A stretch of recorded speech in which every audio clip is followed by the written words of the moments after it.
Welcome to this interview, the first one that is given to national media organization by Her Excellency Madam John Polaschik, the United States Ambassador to Algeria. Your Excellency, welcome to the APS headquarters. Thank you. It's really a great honor to be with you today. Thanks. And my colleague Jamal Bassou joins me to conduct this interview. Jamal, welcome. Welcome. Your Excellency, you have a huge diplomatic career behind you. You served as serial member service at the U.S. Department of State. And more importantly for us, you served in different Arab countries, notably in Egypt, Libya, Tunisia, and Jordan as well. And since last August, you've been in Algeria for a new diplomatic mission, if may I say. Ambassador Polaschik, do you have a clear roadmap to boost relations between Washington and Algiers? Well, first, let me again thank you for the opportunity to come and talk with APS today.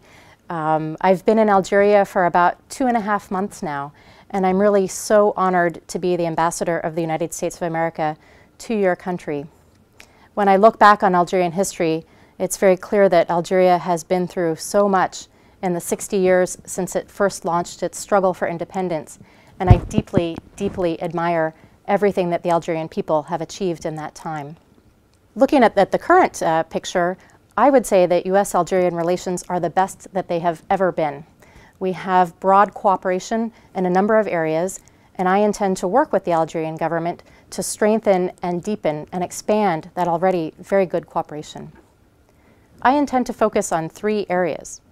First is security cooperation and promoting regional stability.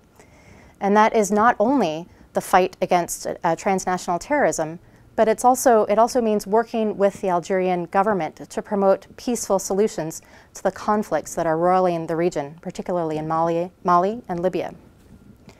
My second area of focus is strengthening our very good economic and commercial ties. American companies here are already very present in the energy sector, but as the Algerian government seeks to diversify its economy, I think that there's a lot more that my government and American companies could do to support those goals. And my third area of focus is on strengthening the bonds between our two peoples, particularly through the promotion of more English language education and through support for civil society here in Algeria. Ambassador, what are the key areas of cooperation, mainly in economy and technology, which are you going to develop during your mandate here in Algiers? Well, as I said earlier, we already have a very... Can you please be more explicit? More explicit, absolutely. We already have a very good track record of cooperation in the energy and power generation sector. And I think that cooperation will be a very important basis for us to build on as the Algerian government seeks to develop its non-conventional energy resources. The United States of America has a very important experience in that area, and I think we have, our American companies have some of the best technology in the world. But as I said earlier, it's also important that we support the Algerian government's efforts to diversify its economy. Algeria's long-term prosperity will depend on the development of the non-energy sectors. And I think that here too, American companies can bring a very important qualitative edge. And that is our commitment to training and capacity building. This is exactly the sort of win-win approach that the Algerian government seeks. And American companies are very interested in working here in the healthcare and pharmaceuticals sector. They're also interested in working in information and communications technology, which is the driving force of the global commerce these days, and also the services sector. At the end of October, an Algerian business delegation had been in the United States in tour to present the business investment opportunities in Algeria to the American potential investors. Do you believe, Ambassador, honestly speaking, that the moment has come, as you said, to find out a cooperation, to build up a cooperation, but out of gas and oil Absolutely. industry? And I think that there's been some very interesting progress in this regard just in the last few months. First of all, Prime Minister Salal, when he was in Washington in August for the U.S.-Africa Summit, brought with him several key ministers here from Algeria, and they had excellent meetings with major U.S. corporations in Washington. And that, I think, set the stage for the very successful Doing Business in Algeria roadshow that Minister Bouchouareb just led to Washington and Chicago in October. And the trip was very well received both by the U.S. government and the U.S. private sector. I understand that more than 30 Algerian companies were part of that mission. And also, very importantly, I think Minister Bouchouara made some interesting comments about the Algerian government's desire to further open up its economy. When you look at the situation here, it's clear that this is a challenging business environment, and Algeria needs to compete on the global scale right now. It's a very interlocked world. And the most recent World Bank Doing Business report here in Algeria indicated that there are some challenges. But at the same time, there are very positive indications that the Algerian government is prepared to address those challenges, and I look forward to working to support the Algerian government's efforts to improve the business climate here. I would say I can't address the expectations on the Algerian side. I can address the expectations on the American side. And when I look back over the last year, we've had a number of very important exchanges, and certainly on the diplomatic front, which always supports the economic front. We had the Secretary of State, John Kerry, here in April. We had Secretary of Energy Muniz here in June, leading a delegation of more than 80 American companies for the Algiers International Trade Fair. And then, of course, as I mentioned earlier, we had Prime Minister Salal in the United States, followed by the October Doing Business Roadshow with Minister Bouchouara. All of these diplomatic exchanges have helped promote further economic cooperation. Again, looking back over the last year, we've had some major milestones. First, General Electric signed a multi-billion-dollar deal to build a gas turbine factory here in Algeria. And this is one of just 7 factories like this anywhere in the world. This is hugely important because it will allow Algeria to meet its own energy production needs, to become totally self-sufficient, and then also to become a base for export to the rest of Africa, which is huge. GE also has been very present in the healthcare sector. It's working with 5 Algerian hospitals to upgrade their administrative and technological systems, which is part of the ongoing reform efforts with the Ministry of Health.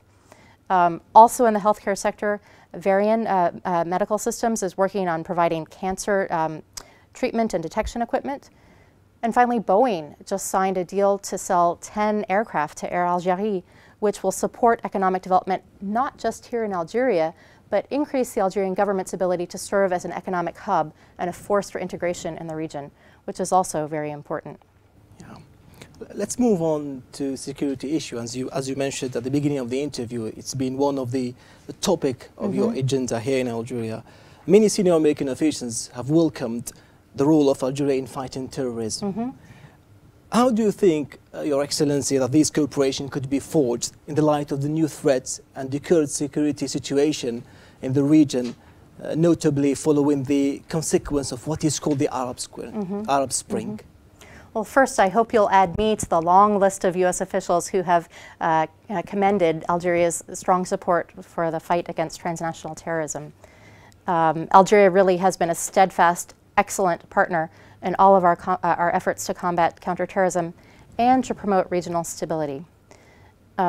It's no doubt that this is an incredibly challenging time for the region, and the United States government very much shares the Algerian government's views that there can be no military solution to the conflicts here in this area, particularly in Mali and Libya. Sorry to interrupt you, Ambassador, but here this is the point, this is the bottom line. How could we, between Algeria and the United States, to work on together in favor of political solution, not just military ones? Well, we already are working very closely, our two governments, the Algerian and U.S. governments, in these areas. First, the United States government very much appreciates the efforts of the Algerian government to launch and facilitate the ongoing inter-Malian dialogue. We very much appreciate their efforts, and in fact I have a senior colleague here from Washington this week who's here and will be meeting with Algerian officials later today to discuss that and express our very strong support for the Mali efforts. On Libya, we continue to consult very closely with the Algerian government on that issue, and we very much appreciate the efforts of the Algerian government to work closely with the United Nations. The UN Secretary General's Special Representative for Libya, Bernardino Leon, knows Algeria very well, consults regularly, and we're very pleased to see that there's close coordination underway between Algeria and the United Nations to support Mr. Bernardino Leon's efforts. Ambassador, the United States and the international community were respectively late in getting aware of the terrorist threat, whereas Algeria has not stopped during the 20 years warning from this phenomena. Some observers say that this international campaign against terrorism has not set borders between Islam and terrorism and between terrorism and struggling for independence. Do you agree with this statement? I don't agree with that statement. Terrorists are despicable criminals who have no respect for human life or basic human values. And it's wrong, completely wrong, to associate terrorism with one issue or one religion. And let me be very clear that the United States government views Islam as a religion of peace. And in fact, when you look back at our very earliest diplomatic history, one of the first international treaties that we signed here in North Africa in 1796 said very clearly that the U.S. has, quote, no enmity toward Muslims. And then the treaty goes on to say that religion should never be the pretext or the reason for disturbing the peace between two countries. This was a founding principle of the United States of America's foreign policy. It remains one of our core principles to this day. What can the United States do to show this on practical side? First of all, I want to make it very clear that violence is never the answer. And I think that the United States government and the Algerian government are in 100% agreement on that front. We always encourage people on any side of a conflict to sit down peacefully and work out their differences without resorting to violence. I would never ever condone the use of violence in any situation.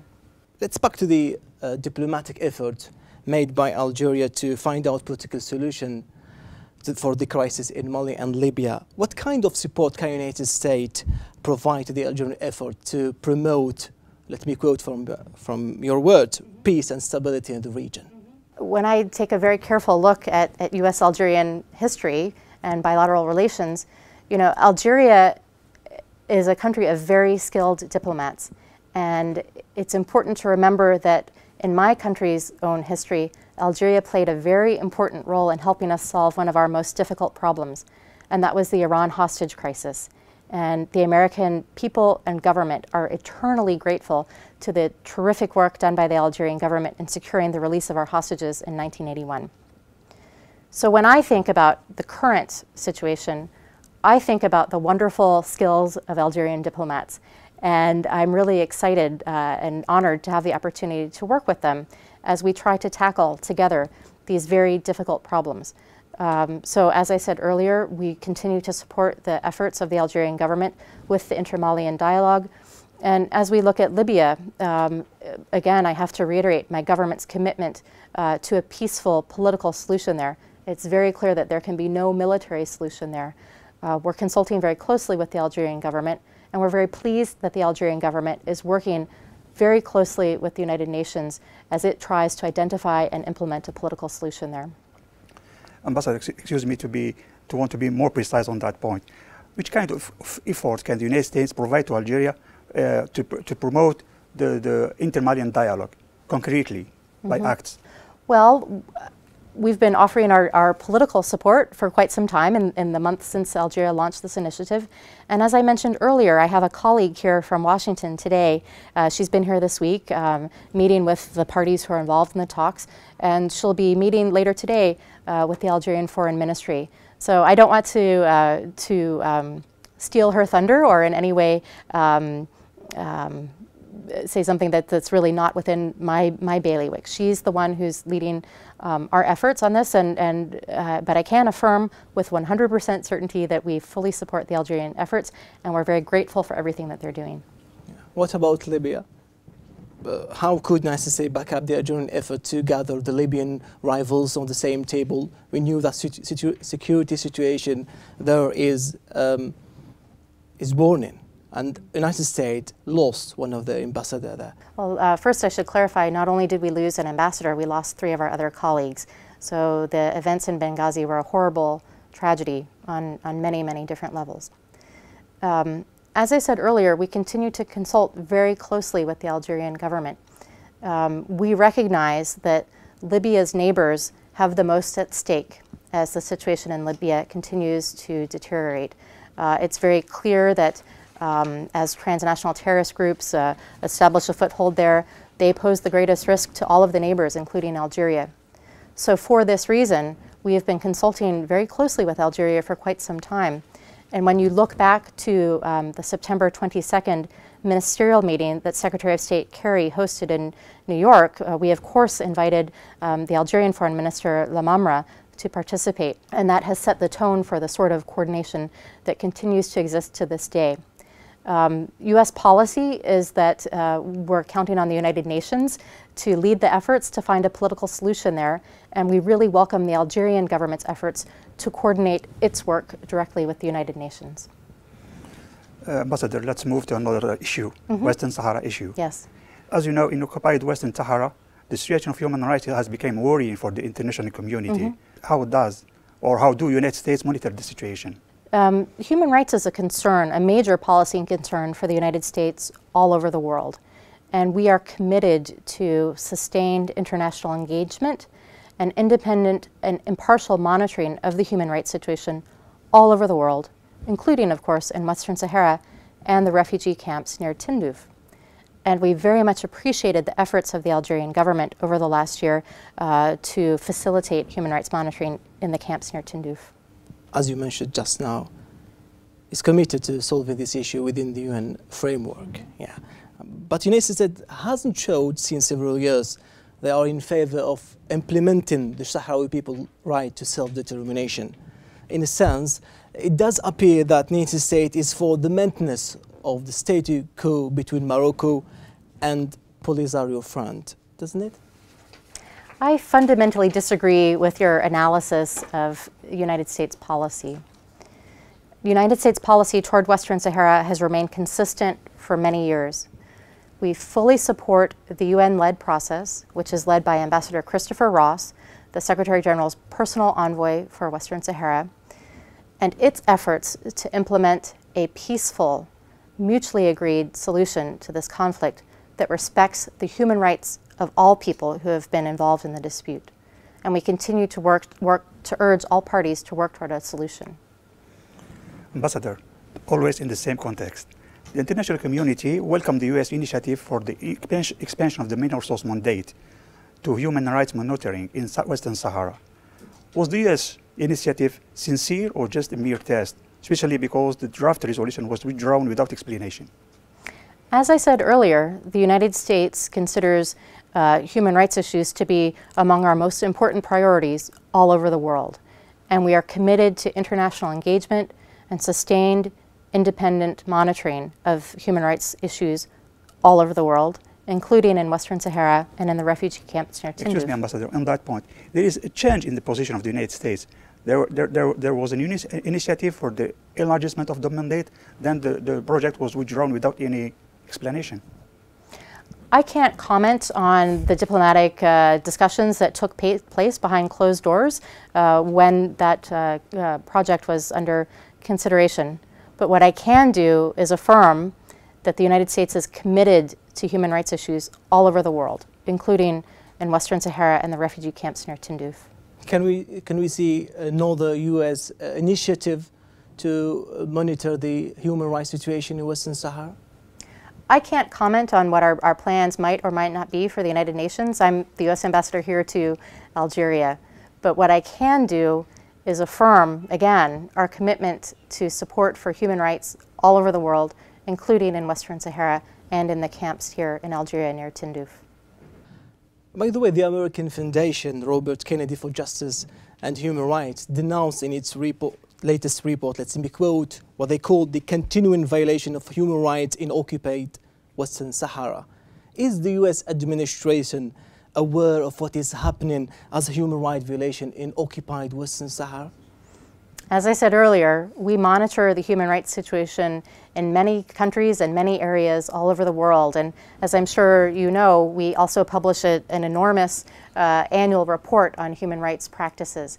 So human rights continues to be at the top of our priority list. We continue to be engaged. We continue to push for international engagement and independent, sustained monitoring of the situation in Western Sahara and in the camps here near Tindouf. But you take into consideration such report coming from U.S. Foundation?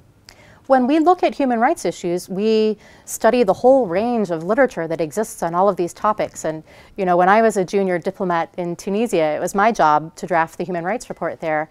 And I can tell you that I consulted closely with human rights activists in country, with human rights activists all over the world. I searched, there was no internet at that time, but I searched all of the periodicals and reports that I could find. So of course, as part of our commitment to promoting human rights all over the world, the U.S. relies on a wide variety of sources.